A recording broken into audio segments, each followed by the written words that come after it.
Good morning po sa inyo lahat. Isa pang muli yugto na ating daily Bible blessings. Pamagat po na ating araling umaga ay magparotoo kahit kanino. Magparotoo kahit kanino.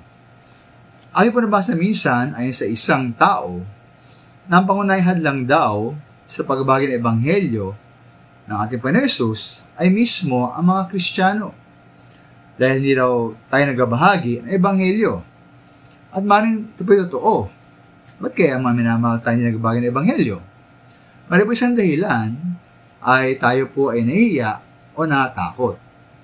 Ukol po rito mga minamahal, isa pong aring inspirasyon at hamon sa atin ay si Apostol Pablo, si Pablo, na siya po ay walang takot, na nangaral para totoo kahit kanino.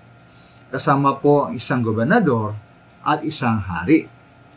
Halimbawa po kay Gobernador Felix, ayan po sa mga gawa 24 and 25, si Pablo ay nagparotoo ukol sa panalig kay Kristo. Siya rin po ay nagsalita, si Pablo, ukol sa pagiging matuwid, pagpipigil sa sarili, at sa darating na pag-uukom. Sabi naman naman minama kay Haring Agripa naman, ayon sa mga gawa 27, nagtanong siya si Pablo kung naniniwala siya sa mga propeta. Asaya po ni Pablo na naniniwala siya. Sumagot po ang hari sa verse 28, sa loob ng ganito, ikiling panahon, ibig mo yata na maging Kristiyano ako?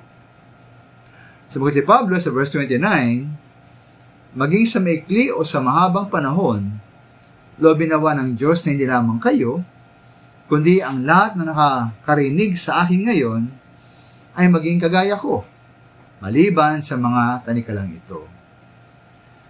Kaya po si Pablo po nagparotoo maging sa isang gobernador o maging sa isang hari. Tayo kayo mga minamahal, meron ba tayong tapang at lakas loob ng parotoo para sa ating Panginoong Hesus? Sa harap ng mga taong tinitingala, mga taong may mataas na posisyon, katungkulan o katayuan sa buhay? O tayo nahihiya magpatoo kahit sa mga taong tulad natin?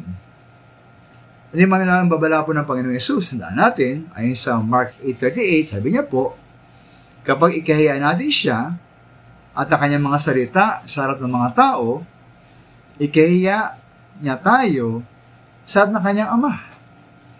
Kaya manala tayo pa yung magparotoo para sa ating Panginoong Hesus at ibahagi ang Ebanghelyo kahit kanino. Maraming salamat po.